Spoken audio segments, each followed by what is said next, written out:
Assalamualaikum warahmatullahi wabarakatuh. Waalaikumsalam warahmatullahi wabarakatuh. Baiklah, kami dari kelompok 2 mata kuliah evaluasi program akan menyampaikan materi terkait model chip dan model vertical cell dan MISA. Sebelumnya izinkan kami memperkenalkan diri terlebih dahulu.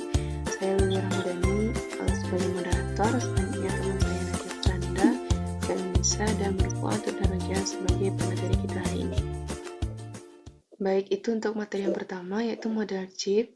Itu akan disampaikan oleh teman saya yang pertama yaitu Khairunisa. Pada Khairunisa dipersilahkan. Terima kasih kepada moderator. Baiklah, materi pertama yaitu mengenai dasar model chip. Model chip merupakan salah satu evaluasi program yang dapat dikatakan cukup memadai. Model ini telah dikembangkan oleh Daniel Stuhlebem dan kawan-kawan pada tahun 1967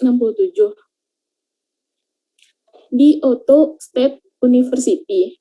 CHIP merupakan akronim yang terdiri dari Context Evaluation, Input Evaluation, Process Evaluation, dan Product Evaluation.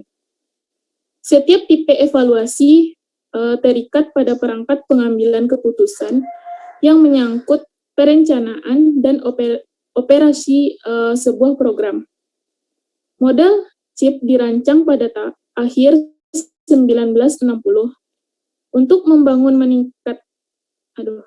membantu meningkatkan dan mencapai akuntabilitas proyek sekolah umum Amerika Serikat yang didanai pemerintah federal, terutama untuk meningkatkan pengajaran dan belajar di sekolah.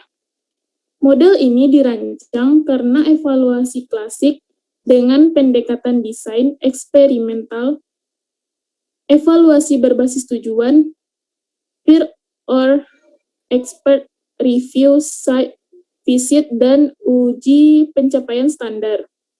Terbukti memiliki penggunaan yang terbatas dan sering tidak bisa dijalankan dan bahkan kontraproduktif untuk mengevaluasi program federal yang muncul dalam konteks sosial yang dinamis pada beberapa sekolah umum. Model ini mengalami perkembangan, telah diadaptasi dan diterapkan di Amerika Serikat dan banyak negara lain serta di berbagai disiplin ilmu.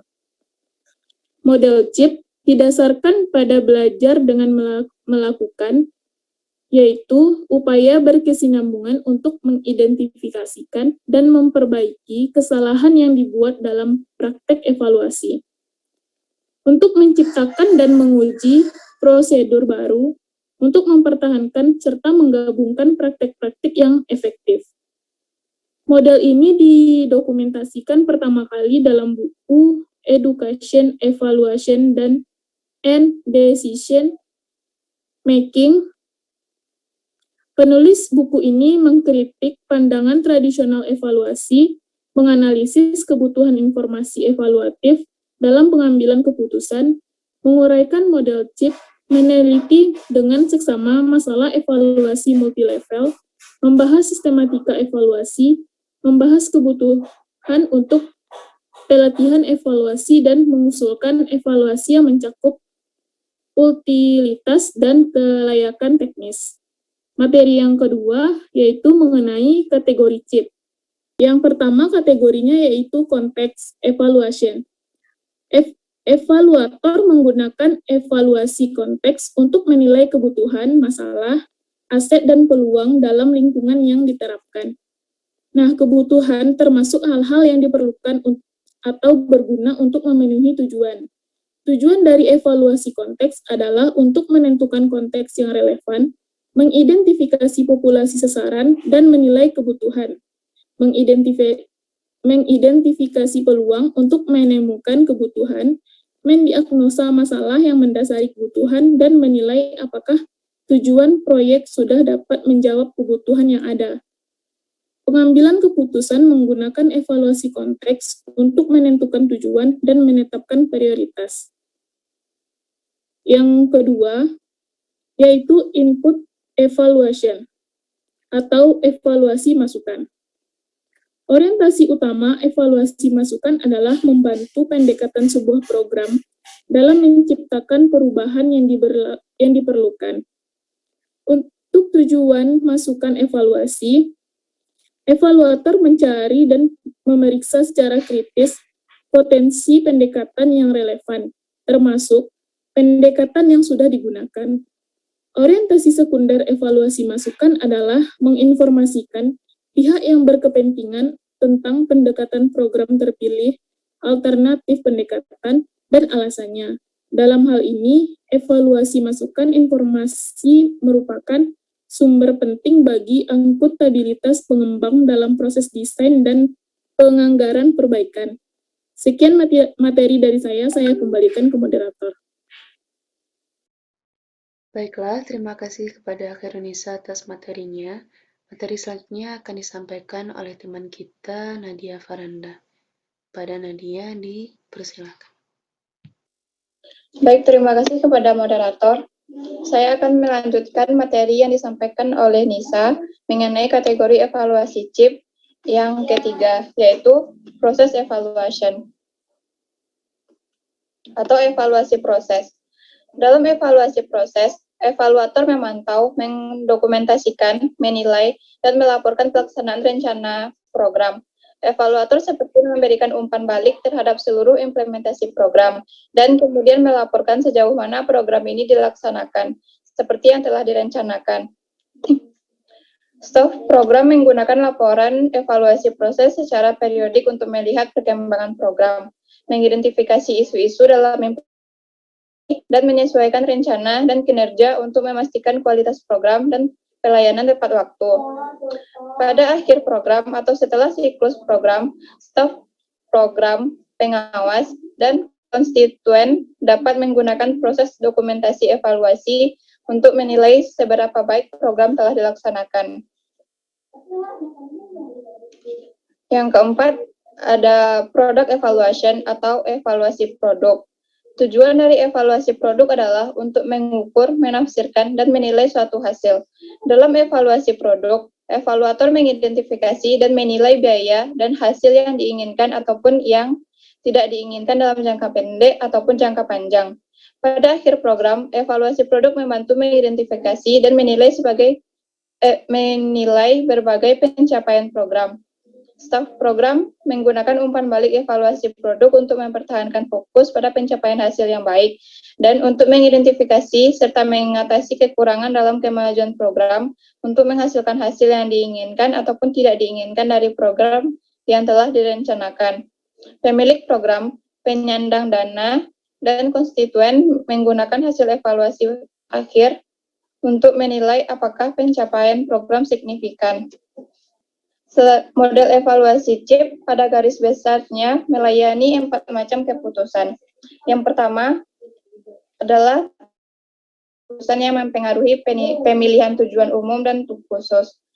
Yang kedua, keputusan pembentukan atau structuring, yang kegiatannya mencakup pemastian strategi optimal dan desain produk untuk mencapai tujuan yang telah diturunkan dari keputusan perencanaan. Yang ketiga, keputusan implementasi, di mana pada keputusan ini para evaluator mengusahakan sarana-prasarana untuk menghasilkan dan meningkatkan pengambilan keputusan atau eksekusi, rencana, metode, dan strategi yang hendak dipilih. Dan yang terakhir itu keputusan pemutaran atau recycling, yang menentukan jika suatu program itu diteruskan dengan modifikasi dan atau diberhentikan secara total atas dasar kriteria yang ada. Sekian materi yang dapat saya sampaikan. Terima kasih, saya kembalikan kepada moderator. Baiklah, terima kasih kepada Nadia. Selanjutnya, materi terakhir akan disampaikan oleh teman kami, yaitu Marfuah atau Daroja, yaitu mengenai model Marfesel dan MISA. Pada Marfuah, kami persilahkan. Baiklah, saya akan menyampaikan materi selanjutnya, yaitu dalam strategi model Peschel dan Mitchell meliputi 8 unsur dalam pelaksanaannya, yaitu yang pertama, keterlibatan masyarakat atau involvement of the community. yakni melibat orang tua, ahli-ahli pendidik, dan peserta didik. Yang kedua yaitu pengembangan tujuan dan memilih tujuan menurut skala prioritas. Yang ketiga yaitu menerjemahkan tujuan menjadi bentuk tingkah laku dan mengembangkan pengajaran. Yang keempat, mengembangkan metode untuk mengukur dan mengevaluasi pencapaian tujuan. Yang kelima yaitu menyusun dan mengadministrasi ukuran untuk mengevaluasi pencapaian tujuan tersebut. Yang keenam, menganalisis hasil pengukurannya. Yang ketujuh yaitu menginterpretasi dan mengevaluasi data kembali. Dan yang terakhir yaitu menyusun rekomendasi untuk mengembangkan pengajaran. Baiklah, sekian yang dapat saya sampaikan. Saya kembalikan kepada moderator. Baiklah, terima kasih kepada Marfu'ah. Baiklah, mungkin ini itu penyampaian dari materi dari kelompok kami. Mohon maaf atas segala kesalahan dan kekurangan. Saya akhiri dengan mengucapkan hamdalah, alhamdulillahirrahmanirrahim, dan kita tutup dengan membacakan Assalamualaikum warahmatullahi wabarakatuh. Waalaikumsalam warahmatullahi wabarakatuh.